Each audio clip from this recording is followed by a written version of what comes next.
سێشەممە وەزیری بەرگری لە بنکەیەکی ئاسمانی باکووری ئۆردن چاوی بە سەربازانی ئەمریکا کەوت جێگایە کردارەکانی لەشکری لەوێ ڕابۆنی و سووریا ئەنجام دەدرێن.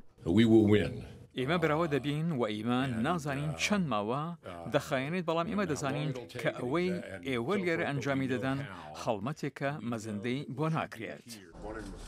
ئەو لە ئیسرائیل ڕابۆردۆن چوو کە لەوێ لەگەڵ سەرۆک وەزیر بنجامین نەتەنیاهو کۆبێتەوە بۆ ئەوەی دوای ڕێکەوتنی ناوچی ئێران سەر لە نوێ مسۆگەری بکات.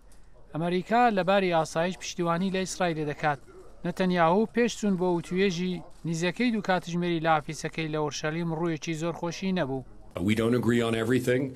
ئێمە لەسەر هەر بابەتێک کۆک نین و سەرۆکوەزیر ئەوە بە باشی ڕوون کردەوە کە ئەو لە پەیوەندی لەگەڵ ڕێکەوتنی ناوکی لەگەڵ ئیران ڕای جیاوازە، بەڵام دۆستان نەتوانن ڕای جیاوازیان هەبێت و ئیمە هەروە درێژە بەکارکردن لەگەڵ ئیسرائیل و لایەنەکانی دیکە لە هەریمەکەدا دەدەین بۆ ئەوەی بەرەنگاری مەترسی لەلایەن ئیرانەوە بین.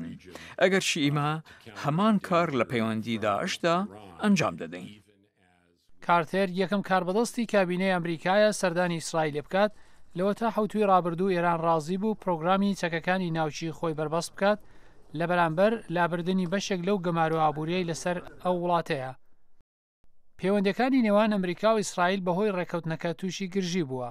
بەرز نەتەنیاهو وەک ڕێکەوتنێکی نەگونجای مێژووی باسکرد و سۆزیدا لە ڕێگای هاوپەیمانانی لە کۆنگرێسی ئەمریکا لە دژی ڕێکەوتنەکە بەربەرەکانی بکات.